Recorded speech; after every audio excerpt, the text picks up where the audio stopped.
So, hello guys, natay tutorial diri sa kung paano po magtahi ng sapatos. So first, may ganito po kayo. Then tusok, tapos isabit, and then pull, tapos yung isa pasok dito. Okay, ganun lang guys ang technique kung paano magtahi ng sapatos.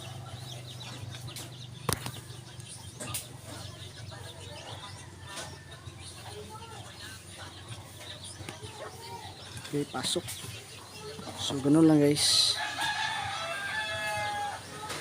Okay, so ito na yun, resulta niya. Okay, thanks for watching. God bless.